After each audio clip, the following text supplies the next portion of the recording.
There was another shooting at 140 South Dearborn, where there were 2 additional victims. One of those victims, a 14-year-old, sustained multiple gunshot wounds and died. There were 5 guns that were recovered. No parent certainly wants to get that terrible, life-altering call. It is senseless violence like these shootings that makes us all feel unsafe. And it has left too many families in Chicago reeling. Incidents like last night set us back as a city, and it evokes fear.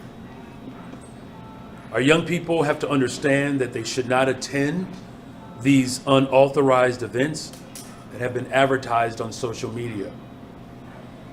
They are extremely dangerous due to the number of individuals that may be carrying weapons, especially semi-automatic weapons. And as much progress as we have made, there are still far too many guns on our streets. And for these young people who have engaged in these incidents, you have put yourselves and your friends at risk. Because of the reckless behavior of a few individuals, we have families devastated, and our downtown residents are hesitant to leave their own homes. I'm the first person to recognize that we have more work to do in this city to provide safe spaces for our young people. But these types of violent gatherings can never be an alternative, nor can they be normalized.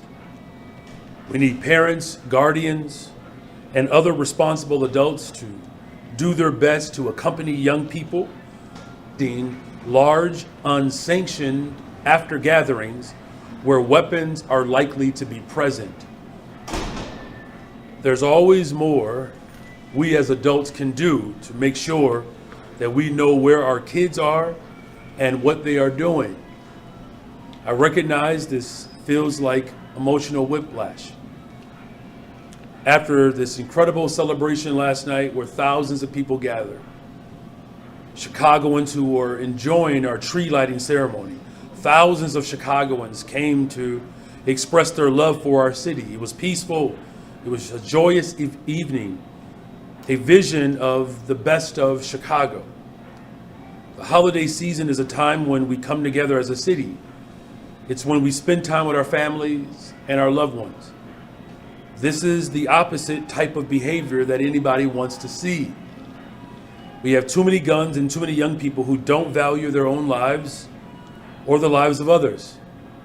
And when we have a setback like this, it just reminds us of the long road that we have to build the city that we all want to live in.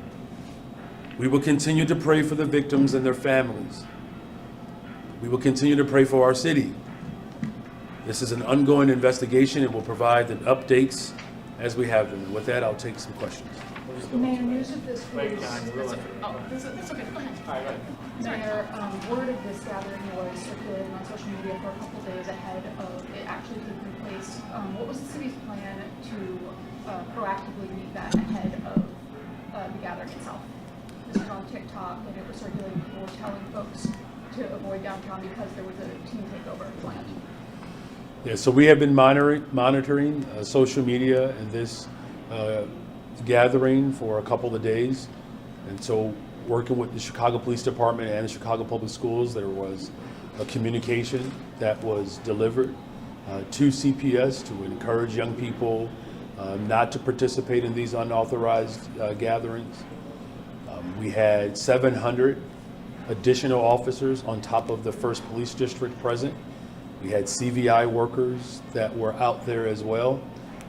But clearly, what we put in place did not do enough to prevent what we were concerned about from actually manifesting.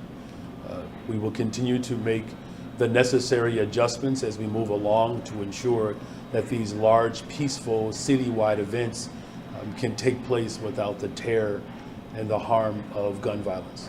What concerns do you have with the Mag Mile Lights Festival tonight and the concerns that this may spur with other folks not becoming comfortable or becoming now uncomfortable coming downtown? Because my feel is that people had kind of gotten comfortable again coming downtown. They were worried about some of these teen takeovers. What are your concerns, and what are you putting in place to try to address any potential issues that may occur tonight? Yeah. Well, whether it's our lights festival, our tree lighting, or any other event, we're always preparing to ensure that we protect people. And, you know, I was at the tree lighting last night. It was an incredible event, a joyous event. And it is, quite frankly, frustrating and quite upsetting when this type of violence takes place, because it does engender and evoke fear. So we will have a strong police presence. You know, we'll have stronger control over how traffic flows, because there was so much energy downtown. It made it difficult for our police officers to move around, right? And so we'll make those adjustments with more officers in place that have far more nimbleness to get around the traffic, because again, that was one of the challenges as these gatherings took place, and as they begin to metastasize, it was very difficult for law enforcement to move. So we'll make that adjustment. There'll be community violence intervention workers there as well. And I want to continue to compel all adults who have responsibility for children. You have to know where they are, because these handful of bad actors have caused disruption for a city that clearly has rebounded. Right. We have more activity downtown. We have more activity throughout our communities, because our communities have been becoming safer. And this is a setback. It's something that, of course, that I am absolutely frustrated, and quite frankly, I'm angry about how this incident has caused the type of disruption and fear.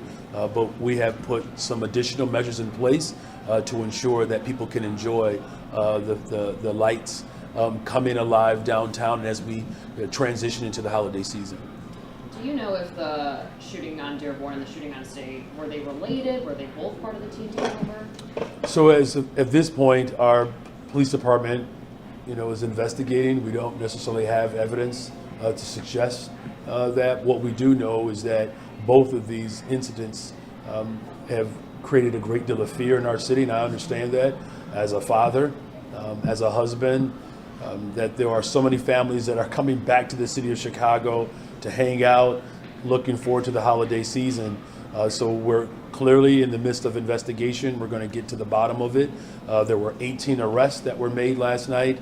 Our police officers, our first responders did a really solid job showing up as quickly as they possibly could.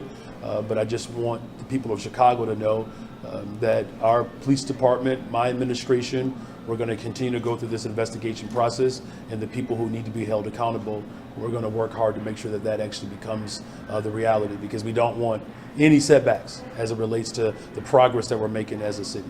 Thank you all very much. Mayor, one more question. There's been a lot of talk from the feds about crime in Chicago, particularly over the last week after the alleged arson attack on the Blue Line. It seems likely that they may see this news and they may start trying to put Chicago back in the national spotlight, as they were doing earlier this week. Well, we're always in the national spotlight, and it was also the federal government that took claim for the progress that we're making, right? So of course they're going to continue to try to take credit for our positive work. Here's the bottom line, that our law enforcement has done a solid job working with all of our partners to bring violence down in the city of Chicago. We'll make the adjustments as we continue to build the safest, most affordable big city in America. Thank you all. Cool. And then there was one more thing about some